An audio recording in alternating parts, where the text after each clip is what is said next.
자, 여러분, 오늘은 조금 깔깔한 이야기를 해볼까 합니다. 길거리에서 분명 나이는 좀 있어 보이는데 묘하게 요즘 애들 브랜드를 휘감고 나 정도면 아직 현역이지라는 눈빛을 쏘는 형님들 본 적 있으시죠? 그들이 왜 그토록 에디 슬리먼의 깡마른 슬림핏에 집착하는지, 왜 홍대와 성수동 언저리를 사성이며 영포티라는 민망한 수식어 뒤에 숨으려 하는지 오늘 우리가 함께 그들의 심연을 살짝 들춰보겠습니다. 그들이 이런 행동을 하는 이유는 사실 이렇습니다. 첫째, 늙음을 인정하는 순간 사회적 사망 선고를 받는다고 믿기 때문이고요. 둘째, 아날로그와 디지털을 동시에 겪으며 생긴 문화적 과시욕 때문입니다. 셋째, 집과 회사 어디에도 마음 둘 곳 없는 이들의 장소적 방황이죠. 넷째, 가장 슬프게도 사실은 자기 자신을 사랑하는 법을 잊어버려서 그렇습니다. 자, 이제 이 우아하게 망가진 형님들의 속마음을 우리끼리만 살짝 털어볼까요? 자, 다들 모이셨나요? 오늘 우리가 도마 위에 올릴 대상은 바로 영포티라 불리고 싶어하는 우리 시대의 형님들입니다. 사실 이분들 겉으로 보면 참 세련됐어요. 비싼 오마카세를 예약하고 LP바에서 위스키 한 잔을 기울이며 요즘 유행하는 신발 정보도 깨고 있죠. 그런데 말입니다. 그들의 뒷모습을 보고 있으면 왠지 모를 서글픔이 느껴지지 않나요? 그건 아마도 그들이 내뿜는 아우라가 자연스러움이 아니라 필사적임에 가깝기 때문일 겁니다. 마치 유통기한이 지나가는 우유가 나 아직 신선해라고 외치며 라벨을 화려하게 바꾸는 것 같은 느낌 말이죠. X세대, 그들은 대한민국 역사상 가장 풍요로운 문화적 르네상스를 겪었습니다. 서태지의 파격을 보았고 삐삐에서 스마트폰으로 넘어가는 격변의 시대를 몸소 체험했죠. 그래서일까요? 그들은 자신들이 언제나 변화의 중심에 있어야 한다는 강박을 가지고 있습니다. 그들에게 늙는다는 것은 단순히 나이를 먹는 것이 아닙니다. 트렌드에서 밀려난다는 공포, 즉 사회적 거세와 다름없는 공포를 의미하죠. 그래서 그들은 에디 슬리먼의 그 숨막히는 슬림핏 청바지에 배를 집어넣으며 자신을 고문합니다. 바지 단추가 비명을 지르고 있는데도 말이죠. 왜 이렇게까지 하는 걸까요? 첫 번째 이유는 인정욕구의 변질입니다. 젊은 시절 그들은 X세대라는 이름으로 불리며 기성세대를 비판하던 주역이었습니다. 그런데 이제 와서 자신들이 그토록 싫어하던 아저씨가 되었다는 사실을 받아들일 수가 없는 겁니다. 그래서 그들은 MZ세대의 문화를 공부합니다. 진정으로 즐기는 게 아니라 무시당하지 않기 위해 족보를 외우듯 브랜드를 외우죠. 야, 요즘은 이런 게 힙하다며? 라고 묻는 그들의 눈빛에는 사실 나 아직 너희랑 말이 통하지? 라는 간절한 구걸이 담겨 있습니다. 참 위트 있는 비극이죠. 회사에서는 깨어있는 상사 코스프레를 하느라 애를 씁니다. 후배들에게 맛있는 걸 사주며 쿨하게 행동하지만 뒤에서는 후배들이 자기들끼리 단톡방을 만들었을까봐 전전긍긍하는 게 우리 형님들의 실체입니다. 심리학적으로 보면 이건 자기 대상화의 극치입니다. 자신의 내면이 채워지지 않으니 외부의 시선과 화려한 껍데기에 집착하는 것이죠. 명품 시계와 한정판 운동화가 그들의 빈약해진 자존감을 지탱해주는 마지막 지지대가 된 겁니다. 하지만 여러분, 우리가 여기서 놓치지 말아야 할 포인트가 있습니다. 이 형님들의 이런 발악이 단순히 개인의 성격 탓일까요? 아니요. 이건 2세대가 짊어진 집단적 고독의 결과물입니다. 위로는 보수적인 부모를 모시고 아래로는 개인주의적인 자녀와 부하 직원을 둔 그들. 어디에서도 온전히 나 자신으로 존재할 수 없는 압박감이 그들을 성수동 팝업 스토어로 내모는 겁니다. 마치 그곳에 가면 잃어버린 20대의 자아를 되찾을 수 있을 것처럼 말이죠. 하지만 현실은 웨이팅줄 끝에서 스마트폰만 만지작거리는 중년일 뿐입니다. 자, 이제 본격적으로 그들의 속살을 더 깊게 파헤쳐볼까요? 여러분, 혹시 이 형님들이 SNS에 올리는 사진들의 공통점을 눈치채셨나요? 얼굴은 살짝 가리거나 먼 산을 보고 있고 손목에는 굳이 소매를 걷어붙여 노출한 시계, 그리고 배경은 반드시 요즘 뜨는 무채색 콘크리트 카페여야만 하죠. 이게 바로 나 아직 안 죽었다는 무언의 비명입니다. 젊은 세대에게 너희가 노는 곳 나도 알아라고 말하고 싶어하는 그 간절함이 느껴지시나요? 사실 그 카페 의자, 허리 아픈 형님들에겐 고문도구와 다름없는데 말이죠. 이 형님들의 심리 기저에는 문화적 유급에 대한 공포가 자리 잡고 있습니다. 학교 다닐 때 공부 못해서 유급당하는 건 참아도 트렌드에서 유급당해 꼰대라는 낙인이 찍히는 건 죽기보다 싫은 겁니다. 그래서 그들은 힙이라는 종교의 독실한 신자가 됩니다. 문제는 그 신앙심이 너무나 자기적이라는 데 있죠. 진정으로 음악을 사랑해서 LP를 사는 게 아니라 턴테이블 위에 놓인 바이닐에 회전이 주는 감성을 인스타그램에 박제하기 위해 삽니다. 알맹이 없는 껍데기의 향연, 이것이 X세대 영포티들이 벌이는 위선의 서막입니다. 비유를 하나 들어보죠. 지금 이 형님들은 몸에 맞지 않는 아동복을 억지로 껴입고 있는 어른과 같습니다. 솔직히 말해봅시다. 그 꽉 끼는 슬림핏 청바지 안에서 허벅지는 비명을 지르고 있고 높은 굽의 한정판 스니커즈 때문에 발바닥은 불이 납니다. 그런데도 그들은 웃습니다. 왜냐고요? 자신이 아저씨가 아니라는 착각을 유지하기 위해 지불해야 하는 통행료라고 생각하니까요.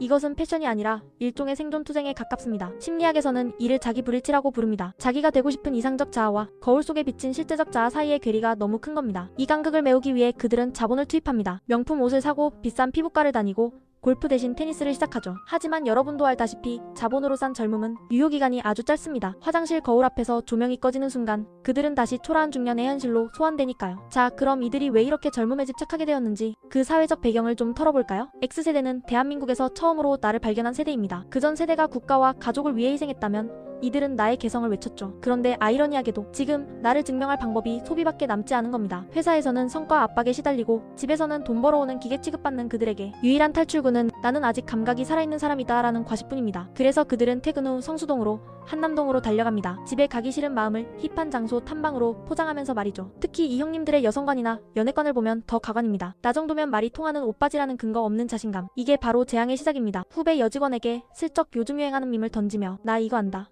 라는 표정을 지을 때 상대방이 느끼는 그 형언할 수 없는 불쾌한 골짜기를 본인들만 모릅니다. 그건 소통이 아니라 강요된 공감입니다. 자신이 꼰대가 아니라는 확인을 타인에게서 받으려 하는 아주 이기적인 심리죠. 형님들 제발 부탁인데 그 오빠 소리 듣고 싶어 하는 마음 좀 접으세요. 상대방은 당신을 돈 잘 쓰는 부장님 이상으로 안 봅니다. 사실 이 모든 관계의 중심에는 불안이 있습니다. X세대는 위아래로 가장 강력한 경쟁자들에게 포위된 세대입니다. 위로는 여전히 자리를 내놓지 않는 노련한 베이비부머들이 있고 아래로는 디지털 네이티브인 무서운 MZ들이 치고 올라옵니다. 이 샌드위치 구조 속에서 이들이 선택한 전략은 동화입니다. 아래 세대와 비슷해 보임으로써 자신의 유효기간을 연장하려는 전략이죠. 하지만 슬프게도 그 동화는 늘 어설픕니다. 아무리 아이폰 최신형을 쓰고 슬랙을 잘 다뤄도 술자리에서 터져나오는 그 특유의 라떼 감성은 숨길 수가 없거든요. 우리는 여기서 이 형님들의 장비빨을 언급하지 않을 수 없습니다. 취미 하나를 시작해도 장비부터 풀세트로 갖춰야 직성이 풀리는 심리. 이거 사실 실력 없음을 자본력으로 덮으려는 전형적인 회피 기제입니다. 러닝을 시작하면 신발부터 제일 비싼 카보나를 사고 캠핑을 가면 히말라야라도 갈 기세로 고가의 텐트를 칩니다. 그렇게라도 하지 않으면 자신이 그 문화의 일원이 아니라는 소외감을 견딜 수 없기 때문입니다. 나는 이만큼 투자했으니 이 문화의 주류야라는 자기 체면이죠. 하지만 진짜 고수는 낡은 운동화 신고도 잘만 뜁니다. 형님들이 가진 건 감각이 아니라 결제 능력일 뿐입니다. 이쯤 되면 이 형님들이 불쌍해 보이기까지 합니다. 자신이 누구인지 정의하는 기준을 외부에 맡겨버린 삶이니까요. 누군가 그 옷 좀 과한 거 아냐? 라고 한마디 하면 밤새도록 잠 못 자고 패션 커뮤니티를 뒤지는 게 그들의 소심한 자아입니다. 겉으로는 쿨한 척, 세상 풍파 다 겪은 척하지만 속은 누구보다 타인의 시선에 갈갈이 찢겨있는 유리 멘탈이죠. 그들이 짓는 그 여유로운 미소는 사실 수만 번의 연습 끝에 나온 사회적 가면입니다. 자, 여기까지 들으시면서 혹시 뜨끔한 형님들 계신가요? 아니면 주변에 떠오르는 누군가가 있나요? 우리는 지금 아주 우아하게 이들의 민낯을 벗기고 있습니다. 다음 파트에서는 이 형님들이 왜 그토록 젊은이들의 성지에 집착하는지, 그리고 그 집착이 낳은 기괴한 풍경들을 더 적나라하게 묘사해보겠습니다. 형님들, 지금 이 영상 보면서 난 이 정도는 아니지라고 생각하고 계신 거 다 압니다. 그 생각 자체가 이미 증거라는 거 잊지 마세요. 자, 이제 2라운드입니다. 형님들이 그토록 성수동이나 한남동 같은 소위 젊은이들의 성지에 집착하는 이유를 좀 더 적나라하게 짚어보겠습니다. 여러분, 혹시 공간의 전염성이라는 말 들어보셨나요? 내가 힙한 공간에 서 있으면 나라는 사람의 가치도 그 공간의 온도만큼 함께 올라간다고 착각하는 심리입니다. 하지만 슬픈 건 말이죠. 그 힙한 카페 인테리어와 형님의 얼굴이 묘하게 조화를 이루지 못한다는 겁니다. 마치 세련된 현대식 갤러리에 놓인 오래된 골동품 전상기 같은 느낌이랄까요? 그 이질감을 본인만 모른 채 아, 여기 분위기 좋네라며 에스프레소를 홀짝입니다. 사실 이분들이 성수동 골목을 헤매는 건 인증 때문입니다. 누구를 위한 인증일까요? 바로 자기 자신에게 보내는 생존 신고입니다. 나 아직 트렌드의 변두리가 아니라 중심에 서 있어. 나 아직 젊은 애들이 줄 서는 곳에서 같이 줄을 설 수 있는 체력과 감각이 있어. 이런 자기 체면을 걸기 위해 기꺼이 떼약볕 아래서 1시간씩 웨이팅을 합니다. 옆에 서 있는 20대 대학생들이 자기들을 보며 저 아저씨는 왜 혼자 저러고 있지?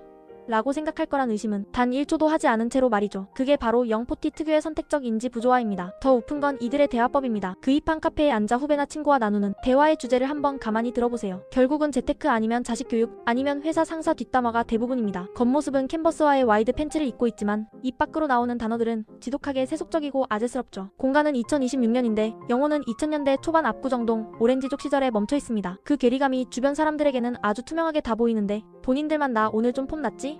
라며 셀카를 보정하고 있습니다. 그 보정 앱의 필터 수치가 올라갈수록 그들의 자존감은 사실 바닥을 치고 있는 겁니다. 심리학적으로 이들은 상실감을 보상받으려 하는 중입니다. X세대는 가장 화려하게 등장했지만 IMF와 금융위기를 온몸으로 맞으며 돈의 무서움을 가장 잘 아는 세대가 되었습니다. 그 과정에서 잃어버린 자신의 취향과 청춘을 이제 와서 비싼 취미와 명품 옷으로 보상받으려는 지연된 보상 심리가 발동한 것입니다. 그때 못 누린 거 지금 내 능력으로 다 누려주겠어. 이런 태도가 겉으로는 멋있어 보일지 몰라도 실상은 결핍된 자아를 메우기 위한 필사적인 몸부림에 가깝습니다. 진짜 여유가 있는 사람은 자기가 힙하다는 걸 증명하려 애쓰지 않기 때문입니다. 자, 형님들의 SNS 피드를 더 털어볼까요? 특히 골프나 테니스 같은 운동 사진들 말입니다. 분명 운동하러 간 건데 사진은 거의 잡지 화보 수준입니다. 각도 잡느라 라운딩 흐름 다 끊어놓고 정작 실력은 백돌이 수준이면서 옷은 프로 선수급이죠. 이게 바로 이미지 소비의 전형입니다. 내가 그 운동을 진심으로 즐기는 게 중요한 게 아니라 그 운동을 하는 세련된 나를 전시하는 게 목적이니까요. 그 전시를 통해 얻는 좋아요 몇 개가 부장님 소리 들으며 굽신거려야 하는 낮 시간에 굴욕을 씻어준다고 믿는 겁니다. 그런데 여러분,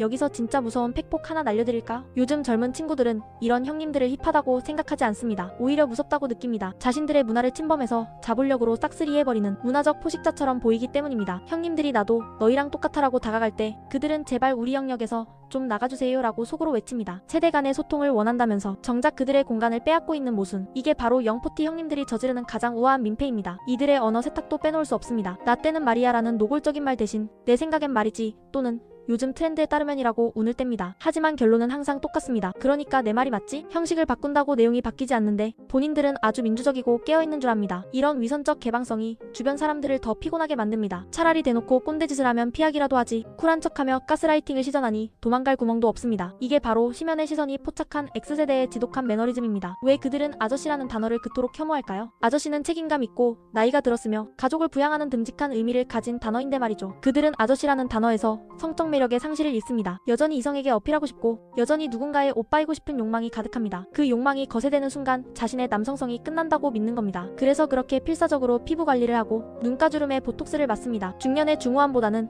청년의 미숙함을 선택한 결과죠. 결국 그들은 어른이 되기를 거부한 피터팬의 슬픈 변종일 뿐입니다. 한번 상상해보세요. 모든 트렌드 정보가 완전히 차단된 무인도에 이 형님들을 떨어뜨려 놓는다면 어떨까요? 아마 이들은 며칠도 못 가서 자아 정체성 혼란에 빠질 겁니다. 비교할 대상이 없고 과시할 도구가 없으면 자신이 누구인지 설명할 방법이 없으니까요. 이게 바로 외부 자극에 중독된 세대의 비극입니다. 내면의 단단함 대신 외부의 화려함을 채택한 대가는 생각보다 혹독합니다. 나이가 들수록 더 비싼 물건을 사야만 예전과 같은 만족감을 느낄 수 있게 되기 때문입니다. 그건 마치 밑 빠진 독에 명품백과 한정판 신발을 쏟아붓는 것과 같습니다. 자, 이제 긴 뒷담화의 중간 결론을 내릴 때가 됐네요. 형님들 정말로 힙해지고 싶으세요? 그럼 먼저 그 힙해지고 싶어하는 마음부터 버리셔야 합니다. 자신의 나이를 사랑하지 못하는 사람이 남의 문화를 흉내내는 것만큼 추한 건 없으니까요. 에디 슬리먼의 슬림핏보다 더 멋진 건 자신의 주름살을 당당하게 드러내며 고전 읽기에 몰입하는 중년의 뒷모습입니다. 하지만 여러분은 아마 내일도 팝업 스토어 예약 페이지를 새로 고침하고 있겠죠? 그게 여러분의 한계이자 우리가 당신들을 비웃으면서도 안쓰러워하는 이유입니다. 자, 이제 우리는 이 서글픈 유령들의 마지막 종착역을 향해 갑니다. 형님들, 솔직히 가슴에 손을 얹고 대답해보세요. 그렇게 비싼 옷을 입고 힙한 곳에 앉아있을 때 정말 행복하신가요? 아니면 그저 안도감을 느끼시는 건가요? 행복과 안도는 엄연히 다릅니다. 행복은 내면에서 차오르는 만족이지만 안도는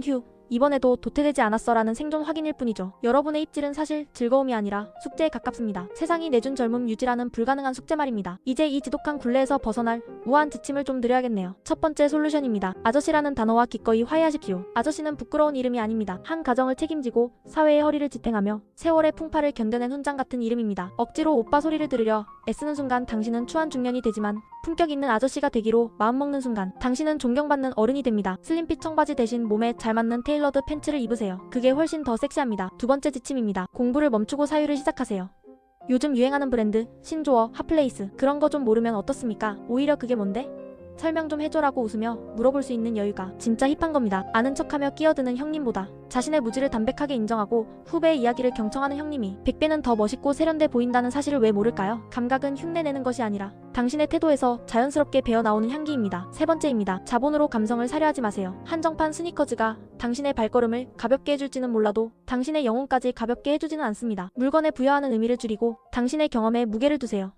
성수동 팝업 스토어에서 줄 서는 시간 대신 집 앞 공원을 조용히 산책하며 자신의 내면과 대화하는 시간을 가지십시오. 거울 속의 주름을 지우려 하지 말고 그 주름에 담긴 당신의 스토리를 긍정하세요. 그것이 심연의 시선이 제안하는 가장 우아한 반격입니다. 여러분, X세대는 원래 자유의 상징이었습니다. 남의 시선 따위 상관하지 않고 난 알아요를 외치던 그 패기는 다 어디로 갔습니까? 지금 여러분은 그 누구보다 타인의 시선에 저당 잡힌 채 살고 있습니다.